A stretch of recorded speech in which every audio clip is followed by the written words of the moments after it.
ಆತ್ಮೀಯ ಸ್ನೇಹಿತರೆ, ಇವತ್ತು ಏನು ಹಾರ್ವೆಸ್ಟ್ ಮಾಡ್ತಾ ಇದ್ದೀನಿ ಅಂತ ತೋರಿಸ್ತಾ ಇದ್ದೀನಿ ನೋಡಿ. ಇದು ನಮ್ಮ ಪಕ್ಕದಲ್ಲಿ ಇರುವಂಥ ಜಾಗದಲ್ಲಿ ನಾವು ಸೊಪ್ಪು ಅದೆಲ್ಲ ಬೆಳೆದಿರುವಂಥದ್ದು. ಅದು ಮಳೆಗೂ ಮತ್ತೆ ಆದಷ್ಟು ಕದೆ ಭೂಮಿಯಿಂದ ಕೆಲವೊಂದು ಸೊಪ್ಪುಗಳು ಬರುತ್ತೆ. ಬೆರಕೆ ಸೊಪ್ಪು ತುಂಬಾನೇ ಆರೋಗ್ಯಕ್ಕೆ ಒಳ್ಳೆಯದು. ಮತ್ತೆ ಟೇಸ್ಟ್ ಕೂಡ ತುಂಬ ಚೆನ್ನಾಗಿರುತ್ತೆ. ಇದು ನಮ್ಮ ಅಜ್ಜಿ, ನಮ್ಮ ಅತ್ತೆ ಎಲ್ಲ ಯೂಸ್ ಮಾಡ್ತಾ ಇದ್ರು. ಅದನ್ನ ನೋಡಿದ್ದೆ.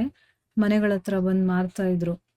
ಬಟ್ ಇವಾಗ ಸಿಗೋದು ಕಡಿಮೆ ಮತ್ತೆ ಕೆಲವ್ರಿಗೆ ಗೊತ್ತೂ ಇಲ್ಲ, ಕೆಲವರು ಬಳಸೋದು ಇಲ್ಲ. ನೋಡಿ ತುಂಬಾ ಚೆನ್ನಾಗಿ ಬಂದಿದೆ ಇಲ್ಲಿ ಸೊಪ್ಪೆಲ್ಲಾನು.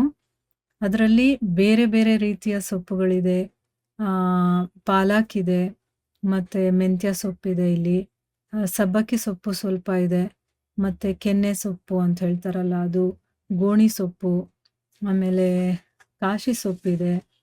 ಇದೆಲ್ಲ ಬೀನ್ಸ್ ಗಿಡ ಇಲ್ಲಿ ಕಾಣಿಸ್ತಾ ಇರುವಂಥದ್ದು. ಸೊ ಬೀನ್ಸ್ ಗಿಡ ಬಳ್ಳಿ ಬಂದಿದೆ ಅದು. ಮೀಟ್ರ್ ಬೀನ್ಸ್ ಅಂತಾರಲ್ಲ ಅದು. ನೋಡಿ ಕೊತ್ತಂಬರಿ ಸೊಪ್ಪಂತೂ ತುಂಬ ಬಿಡ್ತು. ಆಗಾಗ ನಾವು ಕಿತ್ತಿದ್ದೀವಿ. ಈಗೆಲ್ಲ ಫುಲ್ಲು ಮುಗ್ದೋಗಿದೆ ಕಿತ್ತು ಕಿತ್ತು. ನೆಕ್ಸ್ಟ್ ಟ್ರಿಪ್ಪಲ್ಲಿ ಇನ್ನೂ ಒಂದಷ್ಟು ಹಾಕಬೇಕು ಅಂತ ಅಂದ್ಕೊಂಡಿದ್ದೀವಿ. ಈ ಕೊನೆಯಲ್ಲಿರೋದೆಲ್ಲ ಕೊತ್ತಂಬರಿ ಸೊಪ್ಪು ಥರನೇ ಕಾಣಿಸುತ್ತೆ ನೋಡಿ. ಅದು ಕ್ಯಾರೆಟ್ ಗಿಡ. ನೋಡಿ ಇವತ್ತು ಮಸ್ಸೊಪ್ಪಿಗೆ ಅಂತ ಇಷ್ಟು ಸೊಪ್ಪನ್ನು ಕಿತ್ತಿದ್ದೀನಿ.